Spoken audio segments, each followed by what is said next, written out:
শীঘ্রই শেখ হাসিনার পক্ষ থেকে এক মহাবিস্ফোরক ঘোষণা বা বড় চমক আসতে যাচ্ছে। বিশ্বস্ত সূত্রের দাবি, দিল্লি থেকে শেখ হাসিনা এমন এক মাস্টার কার্ড চালছেন যা নির্বাচন শুরুই হলো না, মনোনয়নপত্র বাছাই হলো, আপিল চলছে যখন, ঠিক সেই মুহূর্তে নির্বাচনই স্থগিত করে দেওয়া হয়েছে। নির্বাচন শুরু হতে না হতে নির্বাচন স্থগিত করে দেওয়া হয়েছে। নির্বাচন বন্ধ হয়ে গেছে, নির্বাচন হবে না। অবশেষে সেই 12 তারিখের নির্বাচন কি স্থগিত হতে যাচ্ছে?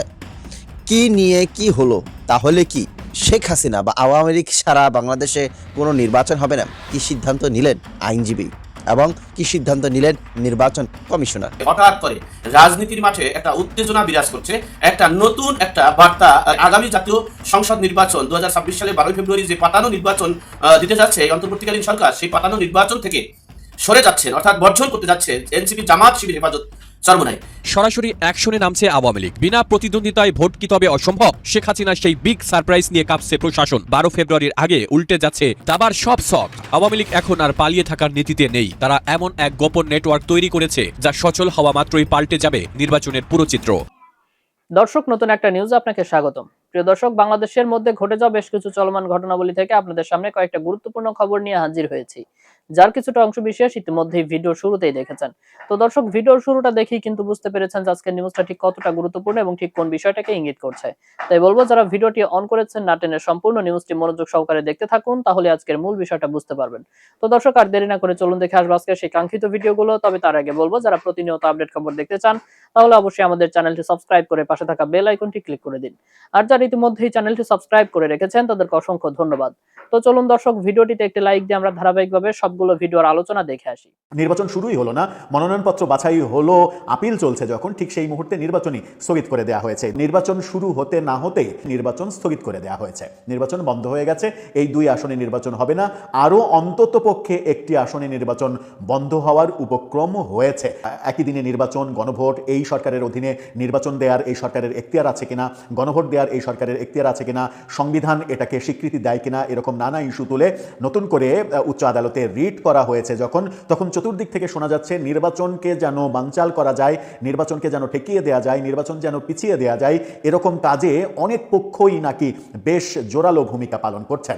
এরকম একটা মুহূর্তে আমাদের প্রধান উপদেষ্টার প্রেস সেক্রেটারি 2 দিন আগে মন্তব্য করেছেন, নির্বাচন নিয়ে সন্দেহ পোষণ করছে কিংবা নির্বাচন নিয়ে শঙ্কা তৈরি যারা করছে, শঙ্কার প্রচার যারা করছে, তাদের উপরে সরকারের নজরদারি রয়েছে, অর্থাৎ তাদেরকে নজরদারির মধ্যে রেখেছে সরকার, সেই কথা তিনি বলেছেন। আদতে নির্বাচন নিয়ে শঙ্কা তৈরি করছে কারা?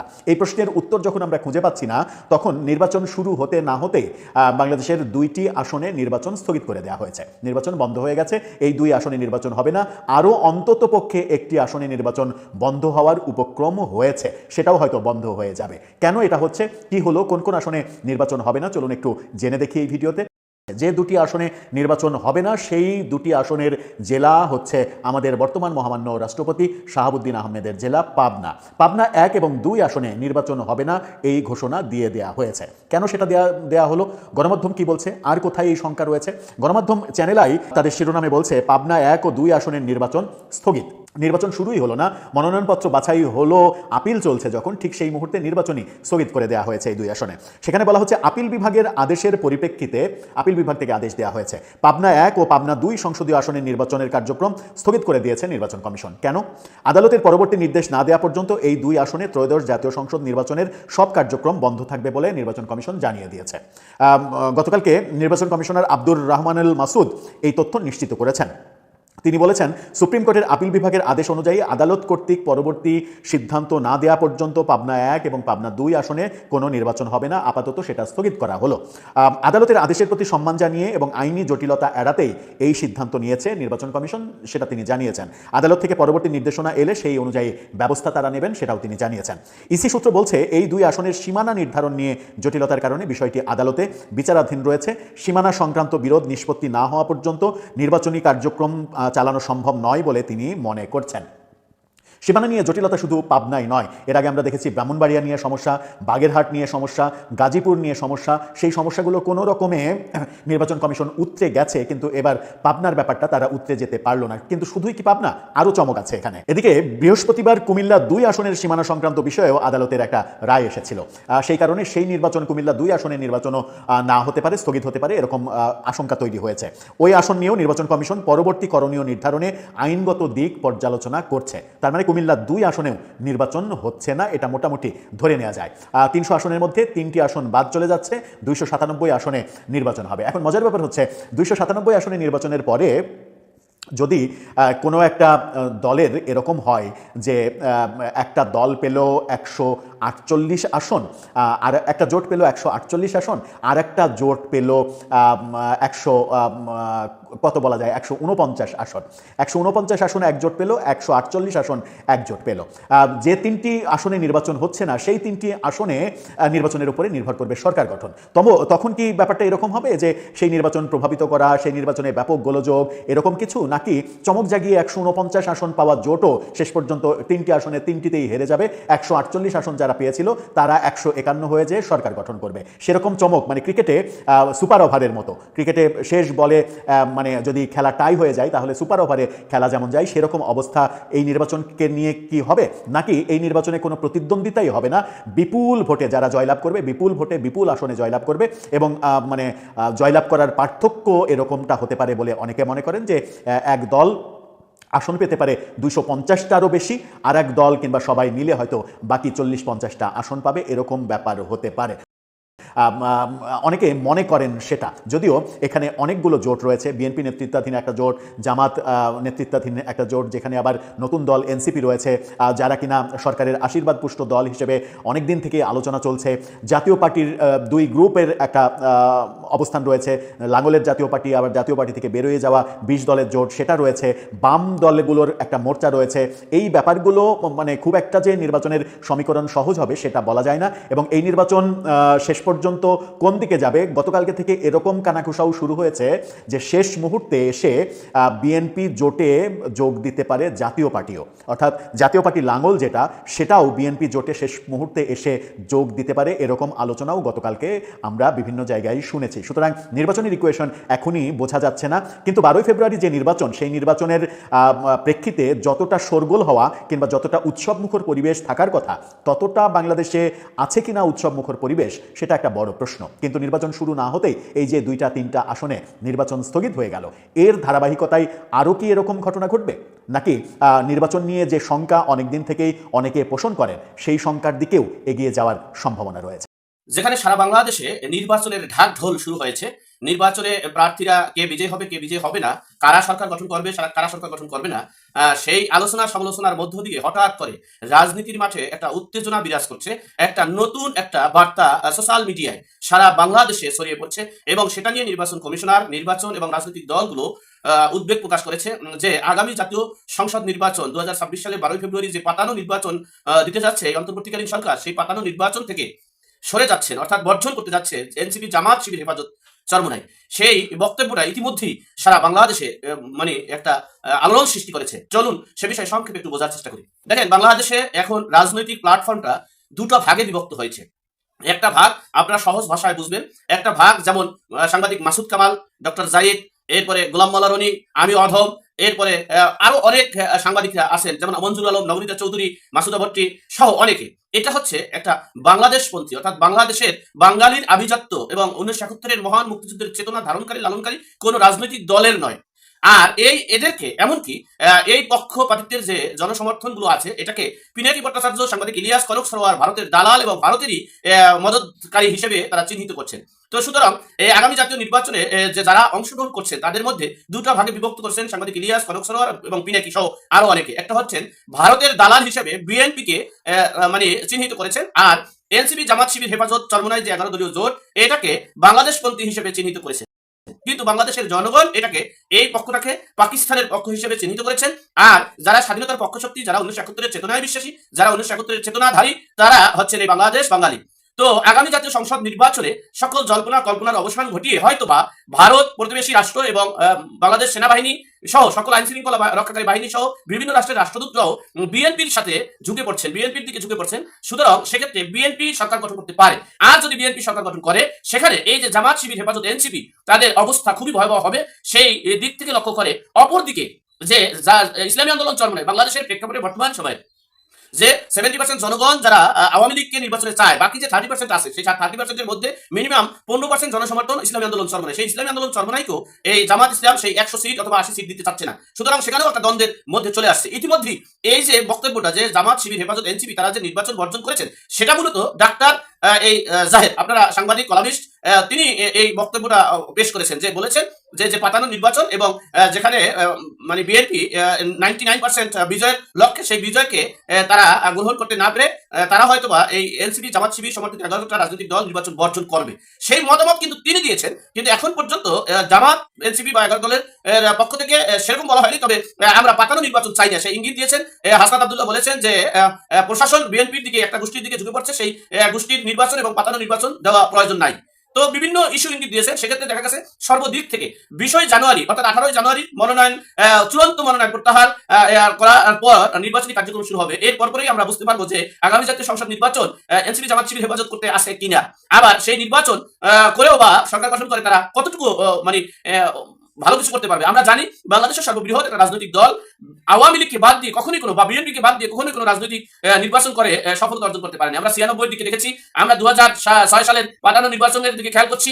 সুতরাং আবার আওয়ামী লীগ ও বিএনপি ছাড়া নির্বাচন করে তারা সরকারে থাকতে পেরেও তারা দেশ ছাড়া হয়েছে। সুতরাং আওয়ামী লীগ ছাড়া নির্বাচনে অংশগ্রহণ করে সেই নির্বাচনে কতদূর সফলতা হবে সেটাই এখন দেখার বিষয়। সবাই যখন ভাবছিল মাঠ খালি, ঠিক তখনই জেগে উঠছে স্লিপিং টাইগার। আওয়ামী লীগের নীতি নির্ধারকদের সাব বার্তা, বিনা প্রতিদ্বন্দ্বিতায় পার হওয়া যাবে না। যারা ভেবেছিলেন 5 অগস্টের পর আওয়ামী লীগ ইতিহাস হয়ে গেছে, তাদের জন্য 12 ফেব্রুয়ারি নির্বাচন হতে যাচ্ছে এক বিশাল বিভীষিকা। আওয়ামী লীগ এখন আর পালিয়ে থাকার নীতিতে নেই। তারা এমন এক গোপন নেটওয়ার্ক তৈরি করেছে যা সচল হওয়া মাত্রই পাল্টে যাবে নির্বাচনের পুরো চিত্র। প্রশাসন থেকে শুরু করে রাজপথ সবই কি তবে আওয়ামী লীগের এই সাইলেন্ট অপারেশনের রাডারে চলে এসেছে? ফাঁকা মাঠে গোল দেওয়ার যে স্বপ্ন প্রতিপক্ষ দেখছে, তা কি তবে দুঃস্বপ্নে পরিণত হতে যাচ্ছে? গুঞ্জন উঠেছে শীঘ্রই শেখ হাসিনার পক্ষ থেকে এক মহাবিস্ফোরক ঘোষণা বা বড় চমক আসতে যাচ্ছে। বিশ্বস্ত সূত্রের দাবি, দিল্লি থেকে শেখ হাসিনা এমন এক মাস্টার কার্ড চালছেন যা 12 ফেব্রুয়ারি নির্বাচনের বৈধতাকে বিশ্বজুড়ে প্রশ্নের মুখে ফেলে দেবে।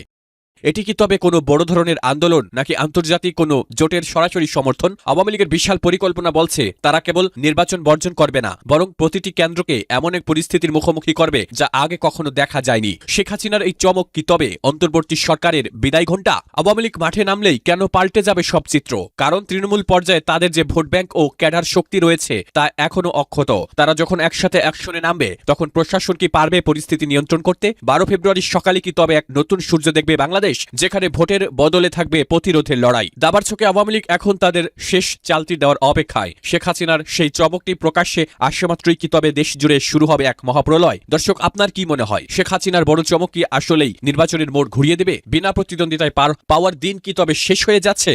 সরাসরি চাপে ডক্টর ইউনূস, ইউরোপ আমেরিকার আলটিমেটাম, আওয়ামী লীগ ছাড়া নির্বাচন নয়, তবে কি নৌকার প্রত্যাবর্তনের সময়ের ব্যাপার? ভূরাজনীতির নতুন অঙ্কে কুপকাত সব পরিকল্পনা। বাংলাদেশের অন্তর্বর্তী সরকারের জন্য সময়টা এখন আর আগের মতো মধুর নেই। গত কয়েক সপ্তাহে ওয়াশিংটন এবং ব্রাসেলস থেকে আসা বার্তায় সুর বদলেছে আমূল। মার্কিন আইন প্রণেতারা এবং ইউরোপীয় ইউনিয়নের প্রতিনিধিরা স্পষ্ট ভাষায় ডক্টর ইউনূসকে জানিয়েছেন, যে কোনো একটি নির্দিষ্ট রাজনৈতিক দলকে পুরোপুরি নিষিদ্ধ বা বাইরে রাখা গণতান্ত্রিক রীতির পরিপন্থী। পশ্চিমা দেশগুলোর এই চাপের মুখে অন্তর্বর্তী সরকার এখন আক্ষরিক অর্থেই কুণ্ঠাসা। তাদের দাবি, 12 ফেব্রুয়ারি নির্বাচন যদি অংশগ্রহণমূলক না হয়, তবে সেই শাসনের স্থায়িত্ব এবং বৈধতা কোনোটি আন্তর্জাতিকভাবে টিকে থাকবে না। ভূরাজনীতির এই নতুন মোড় কি তবে আওয়ামী লীগের রাজনৈতিক পুনর্জন্মের পথ খুলে দিচ্ছে? ভূরাজনীতির বিশ্লেষকরা একটি কথা বারবার বলছেন, আওয়ামী লীগ কেবল একটি দল নয়, বরং এটি একটি বিশাল ভোট ব্যাংক এবং ক্যাডার ভিত্তিক শক্তিশালী সংগঠন। তাদের পুরোপুরি মাইনাস করে বাংলাদেশে কোনো নির্বাচন করা মানে তা হলো দেশের অর্ধেক জনগোষ্ঠীকে রাষ্ট্রযন্ত্রের বাইরে রাখা। ইউরোপ ও আমেরিকা মনে করে এই বর্জন নীতি কেবল অস্থিরতাই বাড়াবে। বিশেষ করে ভারতের সাথে সুসম্পর্ক এবং দক্ষিণ এশিয়ায় উগ্রবাদ দমনে আওয়ামী লীগের গুরুত্বকে অস্বীকার করা যাচ্ছে না। পশ্চিমা চাপে পড়ে সরকার কি তবে আওয়ামী লীগকে নির্বাচনে ফেরার সে প্যাচেস দিতে বাধ্য হবে, নাকি 12 ফেব্রুয়ারি ভোট আন্তর্জাতিক স্বীকৃতির অভাবে কেবল একটি ঘরোয়া মহড়া হয়ে থাকবে? ডক্টর ইউনূস এখন এক দ্বিমুখী সংকটে। একদিকে ছাত্র জনতার বিপ্লবের আকাঙ্ক্ষা, অন্যদিকে আন্তর্জাতিক মহলের অংশগ্রহণমূলক নির্বাচনের দাবি। ইউরোপ আমেরিকার এই কূটনৈতিক তোপ যদি চলতেই থাকে, তবে দেশের অর্থনীতি ও বৈদেশিক সাহায্য ঝুঁকির মুখে পড়তে পারে। আওয়ামী লীগকে বাইরে রেখে কি আসলেই একটি স্থায়ী গণতান্ত্রিক ব্যবস্থা গড়ে তোলা সম্ভব, নাকি ভূরাজনীতির এই চাপে পাল্টে যাবে পুরো গেম প্ল্যান? দাবার বোর্ডে এখন বড় চালটি দেওয়ার সময় এসেছে। এনসিপির মৃত্যু ঘণ্টা, ছাত্র নেতাদের মহভঙ্গে দিশেহারা তারুণ্য, নতুন রাজনীতির শেষ কোথায়? জুলাইয়ের উত্তাল দিনগুলোতে যে তরুণদের কথা শুনলে মানুষের রক্ত টকবক করত, আজ তাদের নাম শুনলে অনেকেই দীর্ঘশ্বাস ফেলেন। এনসিপি বা ন্যাশনাল সিটিজেন পার্টি, যাদের হাতে ছিল পরিবর্তনের চাবিকাঠি, তারা আজ নিজেরাই এক বিশাল অচল অবস্থার নাম। সাধারণ মানুষের মহভঙ্গ শুরু হয়ে গেছে তখন থেকেই, যখন দেখা গেল রাজপথের সেই সাহসী ছাত্র নেতারা আজ এসি রুমে বসে ক্ষমতার অঙ্ক মেলাতে ব্যস্ত। তাদের যে নতুন রাজনীতির প্রতিশ্রুতি ছিল তা কি তবে স্রেফ একটি সুন্দর স্লোগান মাত্র? এনসিপি কি তবে ইতিহাসের পাতায় আরেকটি ব্যর্থ কিংস পার্টি হিসেবে নাম লেখাতে যাচ্ছে? সবচেয়ে বড় আঘাতটি এসেছে এনসিপির সাম্প্রতিক রাজনৈতিক সিদ্ধান্তে। বৈষম্যহীন আর অন্তর্ভুক্তিমূলক রাজনীতির কথা বলে যারা যাত্রা শুরু করেছিল, আজ তাদেরই দেখা যাচ্ছে জামায়াত ইসলামীর সাথে আসন ভাগাভাগি টেবিলে। এই সুবিধাবাদী আতাত এনসিপির ভেতরেই ভাঙ্গন ধরিয়েছে। তাসলিম জারার মতো গুরুত্বপূর্ণ মুখগুলো কেন দল ছাড়লেন? ৩০ জন কেন্দ্রীয় নেতার পদত্যাগের হুঁশিয়ারি আর নাহিদ ইসলামের মতো আহ্বায়কদের ওপর অনাস্থা কি প্রমাণ করে না যে এনসিপি তার নিজের আদর্শ থেকে বিচ্যুত হয়েছে? সাধারণ ভোটাররা এখন ভাবছেন, তবে কি ২৪-এর বিপ্লব কেবল ক্ষমতার হাত বদলের একটি স্ক্রিপ্ট ছিল মাত্র? জরিপ বলছে এনসিপির সমর্থন এখন মাত্র ৫ থেকে ৬% এসে ঠেকেছে। যে তারুণ্য ছিল তাদের মূল শক্তি, সেই তারুণ্যই এখন কথা বলছে। তারা আর কোনো ছাত্র ব্র্যান্ড রাজনীতি চায় না। মাঠ পর্যায়ে চাঁদাবাজি আর প্রশাসনিক প্রভাব খাটানোর যে অভিযোগ বিএনপি এনসিপির বিরুদ্ধে উঠছে, তা সাধারণ মানুষকে হতাশ করেছে। ১২ ফেব্রুয়ারি নির্বাচনে এনসিপি কেবল একটি ভোট কাটুয়া বা স্পয়লার হিসেবে থাকবে, নাকি আন্তর্জাতিক চাপে কোণঠাসা এই দলটি নির্বাচনের আগেই বিলীন হয়ে যাবে? বাংলাদেশ ক্রিকেট দলের জন্য শনি আসতেছে কপালে। এখন বিষয়গুলো যেভাবে আলোচিত হওয়া দরকার ছিল, সর্ট আউট করা দরকার ছিল, সেইভাবে না করিয়া জনগণের একাংশকে খুশি করতে গিয়ে ঠাস করে একটা কথা যখন বইলা ফেলছেন, এখন এই কথাতে থাকতে পারবেন? পারবেন তো না। আইসিসি কি সিদ্ধান্ত দিছে জানেন? কেন দিল আইসিসি বাংলাদেশকে? আমাদের বিসিবি ডরে কথাই বলে না, কারণ ওই যে আগে ঘোষণা দিছে ভারত যে খেলবো না, প্রয়োজনে আমরা এটা। এখন আইসিসি তো উল্টা বক্তব্য দিয়ে দিছে। মারা খাইয়া আমাদের বিসিবি বা বিসিআইসি কোনো বক্তব্য দিয়ে ক্রিক ইনফো দিছে যে আমরা যে বড় বড় কথা বলতেছিলাম, এই কথাগুলো আসলে ইন্টারন্যাশনাল ক্রিকেটে কতটুকু ভ্যালু রাখে। তামিম ইকবালকে ভারতের দালাল বলা হচ্ছে। তামিম ইকবাল একজন ক্রিকেটার, তিনি কিন্তু বোঝেন যে আন্তর্জাতিক ক্রিকেটে বাংলাদেশের দামটা কতটুকু। কয়েকজন খেলোয়াড়ের দাম আছে, বাংলাদেশ রাষ্ট্রকে আসলে কিভাবে দেখে। আর আইসিসি ইন্ডিয়ারই আরেকটা টিম, এটা আমরা সবাই জানি। তো সেই ভারতে গিয়া যখন আসন্ন টি-20 কাপ ক্রিকেট বাংলাদেশ খেলবে না, সাফ জানাই দিচ্ছে অন্য দেশে না হলে খেলবে না, তখন আইসিসি আমাদেরকে পাল্টা ধমক দিচ্ছে। ধমক কি দিবে না? অবশ্যই দিবে। আইসিসি ভারতের পক্ষেই যাবে, কারণ ক্রিকেট বিশ্ব যদি রাজত্ব করে, পয়সা কামায়, সেটা আইপিএল কামায়, ভারত কামায়। সো ভারতের সবাই খুশি রাখে। এই জায়গাটা বাস্তব। আমরা যে কোনো সিদ্ধান্ত নেওয়ার আগে, যে কোনো বক্তব্য দেওয়ার আগে একটু ভাইবা চিন্তা দেওয়া ছিল, কারণ কথা তো বইলা ফেলছে। এখন যে আইসিসি যে আমাদের বাস দিচ্ছে, এই বাস খাওয়ার খবর কেন প্রকাশ হলো না? আমি তথ্যসূত্র দিচ্ছি আপনার সময়ের কণ্ঠস্বর গণমাধ্যমে। আপনারা জানেন যে বিসিবির যেই বক্তব্য ছিল, বিসিবি কিন্তু ধমক দেয় নাই, হুঁশিয়ারি দেয় নাই, তবে পত্রিকাগুলোতে একটু অতিরঞ্জিত করা হয়েছে। একটা অনুরোধ জানাইছিল যে নিরাপত্তা ইস্যু, এটা যৌক্তিক যে বাংলাদেশের ক্রিকেট দলকে ভারত কিভাবে নিরাপত্তা দিবে, এটা নিয়ে ভারতের সাথে আলোচনা হওয়া উচিত ছিল। যে যদি আপনারা আমাদের নিরাপত্তা ব্যবস্থাটা ব্যালেন্স করতে না পারেন, তো সেই ক্ষেত্রে আমরা তো ভাই খেলতে যেতে পারবো না। আমাদের খেলোয়াড়দের জীবনের দাম আছে, যেহেতু দুই দেশের মধ্যে একটা অস্থির পরিস্থিতি আছে। কিন্তু তা না বলে সরাসরি মুস্তাফিজ ইস্যুতে যখন বাংলাদেশের শক্ত একটা অবস্থান হয়ে গেল, এবার আসেন আইসিসি কি সিদ্ধান্ত দিচ্ছে। আইসিসির সাথে গেল মঙ্গলবার একটা বৈঠক হয়েছে বিসিবির, কিন্তু সবাই কি ফলাফল হয়েছে এ নিয়ে আইসিসি বা বিসিবি এখনো আনুষ্ঠানিক বিবৃতি দেয় নাই। তবে সভা নিয়ে চাঞ্চল্যকর তথ্য প্রকাশ করে বসছে ক্রিক ইনফো। যদি তাদের তথ্য সঠিক হয়, তাহলে আমরা মারা খাইয়া চুপ আছি। তো মারাটা কি খাইছি? ক্রিক ইনফোর প্রতিবেদন বলছে বিসিবির সঙ্গে একটা ভার্চুয়াল সভায় আইসিসি সাফ জানিয়ে দিয়েছে বাংলাদেশকে বিশ্বকাপ খেলতে ভারতেই যেতে হবে, আর না গেলে যাও তোমরা খেলো না, দরকার নাই, তোমাদের অনুরোধ আমরা রাখলাম না। অন্যথায় নির্ধারিত ম্যাচগুলোতে যদি বাংলাদেশ মানে অংশগ্রহণ না করে, তাহলে বাংলাদেশ পয়েন্ট হারাবে যদি না যায়। এখন দুই দেশে খেলা হবে, বেশিরভাগ খেলাই বাংলাদেশের ভারতে পড়ছে। তো ভারতে পড়া যে খেলাগুলো, এগুলো যদি বাংলাদেশ খেলতে না যায়, শ্রীলঙ্কা যাবে সম্ভবত, তো ভারতের পয়েন্টগুলো বাংলাদেশ ফেলিওর হবে। এখানে শ্রীলঙ্কাতে তারা ম্যাচ পরিবর্তন করবে না। এই বিষয়ে আপনার বিসিসিআই বা বিসিবির পক্ষ থেকে আনুষ্ঠানিক কোনো বিবৃতি দেওয়া হয়নি।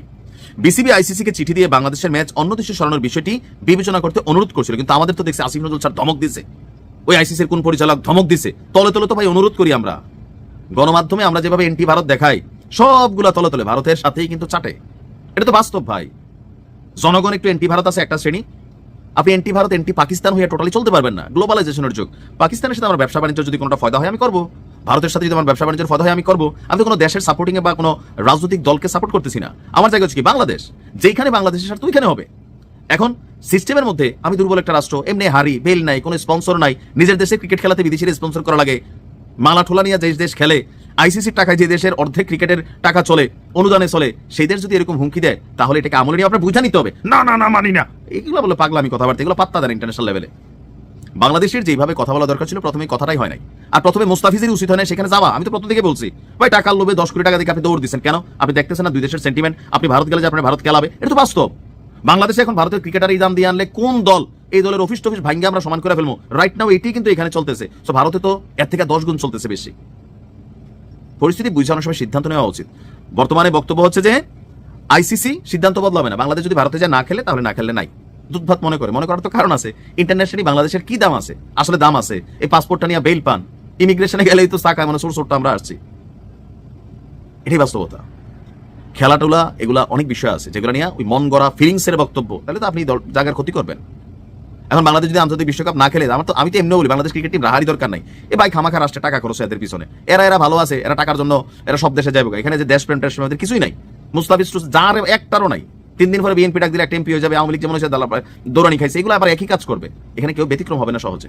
এই ক্রিকেট টিম দিয়ে কি লাভ হয় বাংলাদেশের? খালি হারে।